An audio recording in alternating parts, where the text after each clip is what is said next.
This video looks specifically at protein. So if we look here on the screen, things that have protein, you've got your meat, seafood like lobster, steak, chicken, cheese. There's protein in cheese, although there's dairy there as well, even in milk. There is protein in there as well. Fish, your beans, legumes, your eggs, and then some people actually take protein supplements like whey protein. It's a powder that you can put in your drinks. You could drink it straight with water, or you can mix it into a smoothie to get some protein. So what are proteins? Proteins contain elements such as carbon, hydrogen, oxygen, and nitrogen. There is sometimes some sulfur in there as well. Proteins are very large, complex polymers, and there are two types of them. You have structural proteins that are your major building material in organisms. We call them the building blocks of life. That's what makes up you. Your muscles are structural protein. Your skin is made out of protein. Your eyes are made out of protein. Your hair is made out of protein. You are basically a walking mass of proteins. Everything about you is protein. But then you also have chemical or metabolic proteins that we call enzymes. And these are basically chemicals inside of your body that control your metabolic activities that you need to maintain your life. They help you do everything, essentially.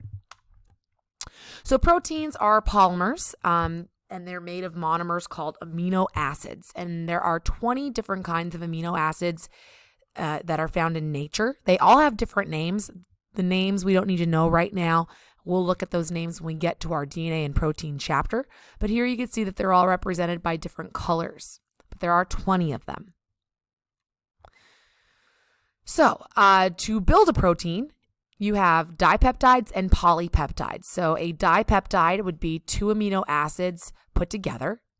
Once again, just like our other organic molecules, we build using dehydration synthesis. So if you want to put two amino acids together to make a dipeptide, we take the water out, show it on the right-hand side of the equation as a product. We make the bond between the two amino acids because we were able to take that water out, leaving room for a bond. And if you consumed a dipeptide that your body would need to break down, you go through hydrolysis, the other way of the reaction. You chemically combine water with this dipeptide, which would break this bond here, cause hydrolysis to happen, and split that dipeptide back into the two monomers, which are amino acids. That's a video that I would have showed in class. Feel free to, I could post that link for you. When two or more amino acids are bonded together, we call that a polypeptide because poly means many.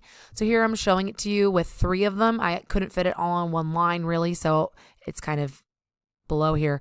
But we have three amino acids. We want to put those together to form a polypeptide.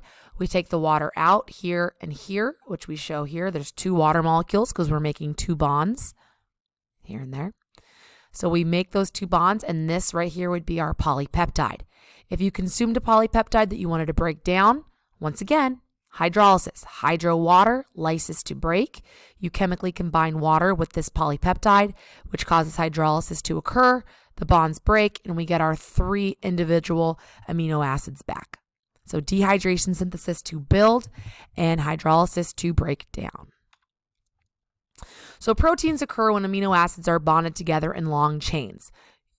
We gave you examples of 2 amino acids or 3 amino acids, but in reality, the smallest protein that scientists have found is about 50 amino acids in length. The largest one is thousands of amino acids long. Each type of protein is different in the number, type, and sequence of the amino acids in that chain. Therefore, each protein is very specific. They have this exact number, exact type of amino acid, and the exact sequence of amino acids. There are an infinite variety of combinations because they can come in any number, any type, and any sequence.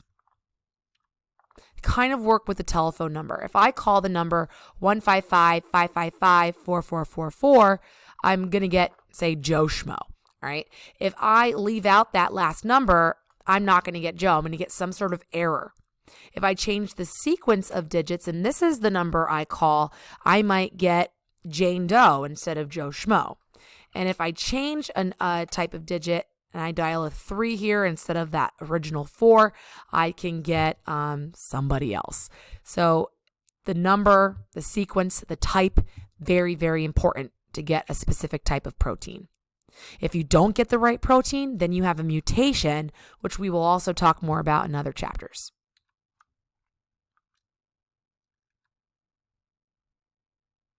Proteins form your genetic traits of hair color, eye color, blood type. Literally everything about you, for the most part, is controlled by a protein. So they're extremely important.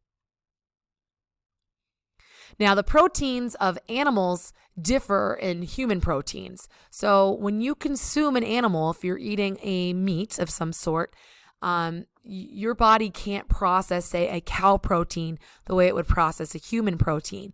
So all proteins are made of the same 20 amino acids. So this is what your body will do. First, your body needs to take the protein that you've eaten and break it apart into its amino acids by using hydrolysis. Then your body's going to rearrange those amino acids into a correct human sequence and bond them back together using dehydration synthesis. So it looks like this. Here we have 3 amino acids all bonded together. Say this is once again like a cow protein. Well, you're not a cow. You don't want a cow protein. You want a human protein. So you need to break those bonds, rearrange these amino acids, bond them back together. And now that is a human protein that you could use in some sort of process. When we're talking about our chemical proteins, or what we call the enzymes, this is how enzymes work. They act as a catalyst.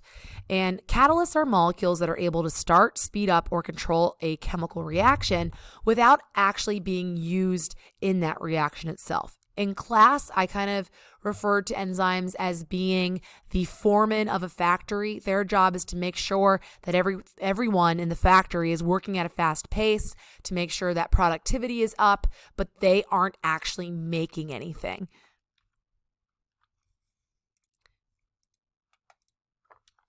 Enzymes are never permanently used up or altered during a reaction, and they can be used over and over and over again for many reactions until they wear out.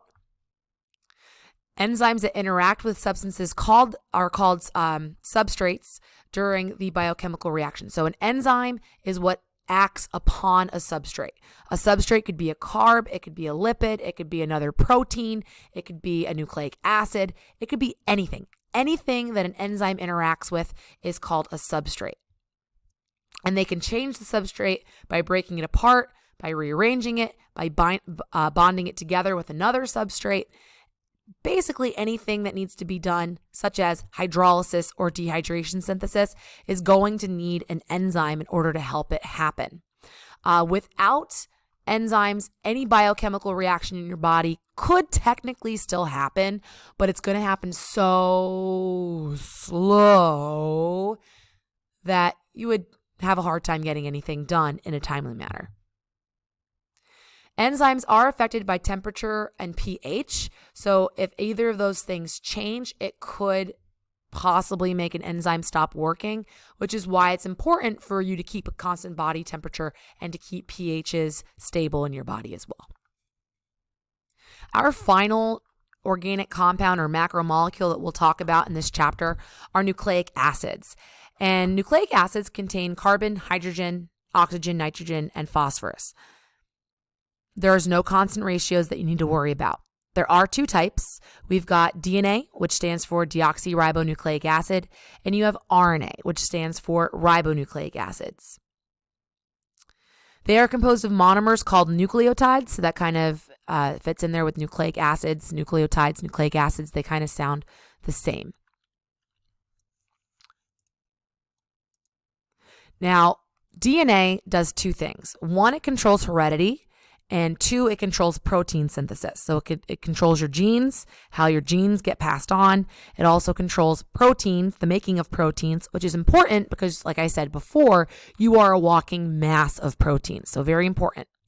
RNA has 1 function, and that is that it helps with protein synthesis. It's what's going to take the message of the DNA and then be able to make that protein from that DNA code. In viruses, it may control heredity.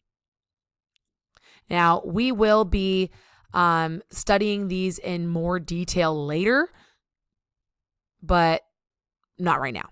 So hold on to any of this. We will look at this in our DNA chapter, which comes later in the semester. Now, you will be having a test soon coming up on Review Sheet 3.